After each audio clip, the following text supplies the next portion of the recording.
Chapter 9. As he went along, he saw a man blind from birth.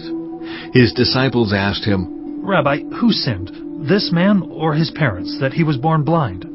"Neither this man nor his parents sinned," said Jesus. "but this happened so that the works of God might be displayed in him. As long as it is day, we must do the works of him who sent me.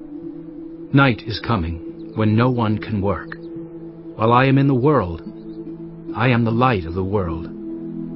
After saying this, he spit on the ground, made some mud with the saliva, and put it on the man's eyes. "Go," he told him, "wash in the pool of Siloam." This word means sent. So the man went and washed, and came home seeing. His neighbors and those who had formerly seen him begging asked, "Isn't this the same man who used to sit and beg?" Some claimed that he was. Others said, "No, he only looks like him." but he himself insisted. "I am the man." "How then were your eyes opened?" They asked. He replied, "The man they called Jesus made some mud and put it on my eyes. He told me to go to Siloam and wash. So I went and washed, and then I could see." "Where is this man?" they asked him. "I don't know," He said. They brought to the Pharisees the man who had been blind. Now the day on which Jesus had made the mud and opened the man's eyes was a Sabbath. Therefore the Pharisees also asked him how he had received his sight. "He put mud on my eyes," The man replied. "and I washed, and now I see." Some of the Pharisees said, "This man is not from God, for he does not keep the Sabbath." but others asked, "How can a sinner perform such signs?" so they were divided. Then they turned again to the blind man. What have you to say about him? It was your eyes he opened. The man replied. "He is a prophet." They still did not believe that he had been blind and had received his sight until they sent for the man's parents. Is this your son? They asked. Is this the one you say was born blind? How is it that now he can see? "We know he is our son," The parents answered. "and we know he was born blind, but how he can see now, or who opened his eyes, we don't know. Ask him. He is of age. He will speak for himself." His parents said this because they were afraid of the Jewish leaders, who already had decided that anyone who acknowledged that Jesus was the Messiah would be put out of the synagogue. That was why his parents said, "He is of age. Ask him." A second time they summoned the man who had been blind. "Give glory to God by telling the truth," They said. "We know this man is a sinner." He replied, "Whether he is a sinner or not, I don't know. One thing I do know. I was blind, but now I see." Then they asked him. What did he do to you? How did he open your eyes? He answered, "I have told you already, and you did not listen. Why do you want to hear it again? Do you want to become his disciples too?" Then they hurled insults at him and said, You are this fellow's disciple.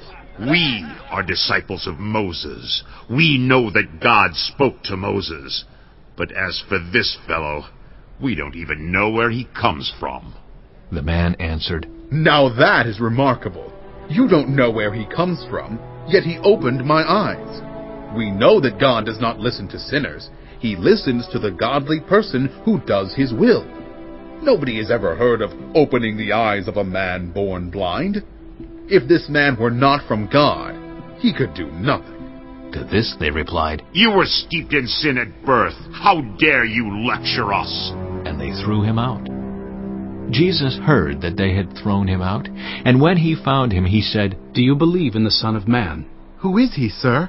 The man asked. Tell me so that I may believe in him." Jesus said, "You have now seen him.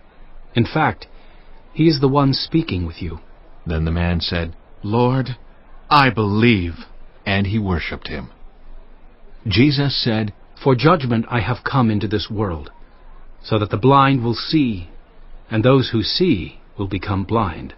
Some Pharisees who were with him heard him say this and asked, "What? Are we blind too?" Jesus said, "If you were blind, you would not be guilty of sin. But now that you claim you can see, your guilt remains." Chapter 10. "Very truly I tell you, Pharisees, anyone who does not enter the sheep pen by the gate, but climbs in by some other way, is a thief and a robber. The one who enters by the gate is the shepherd of the sheep. The gatekeeper opens the gate for him, and the sheep listen to his voice. He calls his own sheep by name and leads them out. When he has brought out all his own, he goes on ahead of them, and his sheep follow him because they know his voice. But they will never follow a stranger. In fact, they will run away from him because they do not recognize a stranger's voice. Jesus used this figure of speech, but the Pharisees did not understand what he was telling them. Therefore Jesus said again, Very truly I tell you, I am the gate for the sheep. All who have come before me are thieves and robbers, but the sheep have not listened to them. I am the gate. Whoever enters through me will be saved. They will come in and go out and find pasture. The thief comes only to steal and kill and destroy. I have come that they may have life and have it to the full. I am the good shepherd. The good shepherd lays down his life for the sheep. The hired hand is not the shepherd and does not own the sheep. So when he sees the wolf coming, he abandons the sheep and runs away. Then the wolf attacks the flock and scatters it. The man runs away because he is a hired hand and cares nothing for the sheep.